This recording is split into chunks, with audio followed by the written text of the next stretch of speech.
सभापति जी, मैं आपके माध्यम से मंत्री जी से ओला प्रभावित क्षेत्र के बारे में पूछना चाहता हूँ। अभी मंत्री जी ने अपने उत्तर में बताया कि शिकायत की जांच की गई। बहुत से प्रभावितों को अपात्र बताया गया है। अध्यक्ष महोदय, जो जांच हुई है वह किसके समक्ष हुई? जबकि मुख्य रूप से पंचायत का मुखिया सरपंच होता है, जनपद सदस्य होता है। क्या उनके समक्ष जांच की गई है? मैं माननीय मंत्री जी से निवेदन करना चाहूँगा कि वे जांच प्रतिवेदन बता दें। तब मैं सदन में दिए गए आश्वासन का पूरी तरह से विश्वास करूँगा। हमारे गांव में मसूर की फसल नहीं होती है।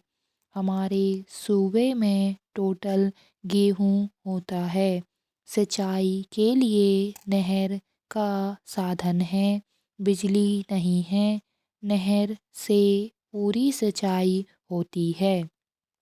अध्यक्ष महोदय, हमने 3,96,00,000 रुपया पीड़ित ओला प्रभावितों को बांट दिया है और इसका संयुक्त सर्वे तहसीलदार और कृषि विस्तार अधिकारी करते हैं। सर्वे के आधार पर हम राहत राशि वितरित करते हैं। आपकी इस बात से सहमत नहीं हुआ जा सकता है। श्रीमान जी, मेरा कहना है कि तहसील में इतना भीषण ओला पड़ा था कि कई जानवर मारे गए थे। कलेक्टर का 100% मुआवजा देने का आदेश था।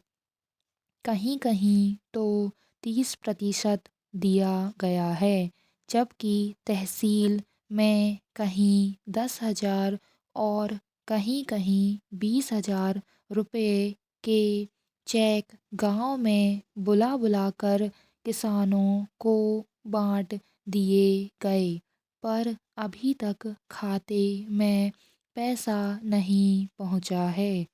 मैं यह चाहता हूँ कि जो किसान गलती से रह गए हैं, जिनको आज तक मुआवजा नहीं मिला है, उन्हें भी मुआवजा दिया जाना चाहिए।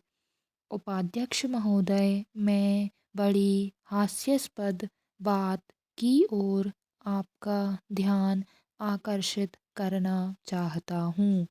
वह यह है कि जिस किसान की फसल ओले गिरने के पहले ही कट चुकी थी, खेत पूरी तरह से खाली पड़ा था, मुआवजा राशि उसको दे दी।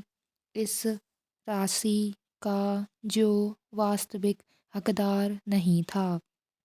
दूसरी तरफ वह किसान है जिसके गेहूं की फसल का ओला पड़ने के कारण अंट-संट तरीके से नुकसान हो गया था और मुआवजा पाने की पात्रता रखता था।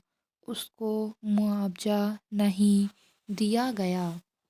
अध्यक्ष महोदय, मैं आपके माध्यम से मंत्री जी से यह प्रार्थना करना करता हूँ कि एक किसान पात्र था, वह छूट गया है, उसको मुआवजा नहीं मिला।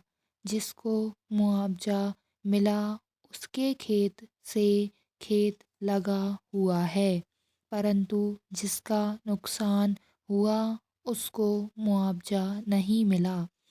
एक के खेत में ओला पड़ गया, दूसरे के खेत में नहीं पड़ा। यह किस प्रकार का न्याय है? पूरे 25 गांव ऐसे हैं जिन्हें आज तक मुआवजा नहीं मिला। जब आप उपस्थित होकर अपने समक्ष में जांच करेंगे तब आपको असलियत का पता चलेगा। मैं आपकी शुद्ध भावना को समझता हूँ, इसलिए मैं पूर्ण रूप से आपका सम्मान करता हूँ। सबसे पहले मैं आपको माननीय अध्यक्ष महोदय को, उपाध्यक्ष महोदय को और सभापति जी एवं उन लोगों को जो यहाँ पर उपस्थित हैं, इस बात के लिए धन्यवाद देना चाहता हूँ, बधाई देना चाहता हूँ कि सरकार नदियों को प्रदूषण मुक्त करने के लिए एक समग्र महत्वाकांक्षी योजना शीघ्र लाने का विचार कर रही है। आज आपको मालूम होना चाहिए कि हमारे देश के अंदर जल प्रदूषण की समस्या एक गंभीर रूप धारण कर चुकी है। इस समस्या को दृष्टिगत रखते हुए हिंदुस्तान की समस्त नदियों को प्रदूषण से बचाने के लिए महत्वाकांक्षी कार्य योजना सरकार की तरफ से तैयार कर ली गई है। आज प्रातःकाल केंद्रीय मंत्रिमंडल तैयार की गई इस योजना पर अपनी सहमति देने के लिए विचार करने जा रहा है। मुझे आशा है कि कल तक इसको मंजूरी दे दी जाएगी। मैं आपको इस योजना पर आने वाली लागत के बारे में बताना चाहता हूँ कि अनुमानित तौर पर लगभग 772 करोड़ रुपए आने की संभावना हो सकती है। इस कार्य योजना के तहत कई नदियों के प्रदूषण रोकने के लिए और नगरों की नदियों के जल को प्रदूषण मुक्त करने के लिए प्रभावी ढंग से कार्रवाई की जाएगी। ऐसा अनुमान लगाया जाता है कि इस कार्य योजना को केंद्र द्वारा प्रायोजित योजना के रूप में अपनाया जाएगा। मेरा ख्याल से संबद्ध राज्य को भी कुल लागत राशि का आधा खर्च उठाना पड़ सकता है।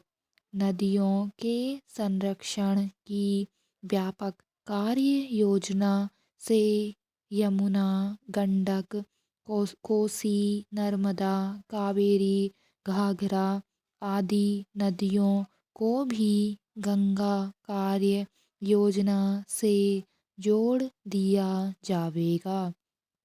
यह हमारे लिए प्रसन्नता की बात है कि सरकार ने इस पर अमल के लिए राष्ट्रीय प्राधिकरण और संचालन समिति गठित करने का भी फैसला किया है।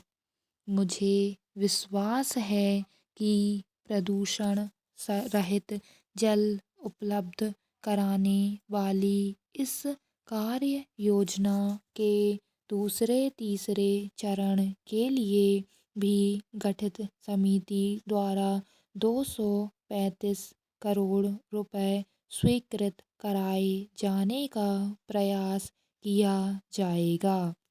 स्टॉप।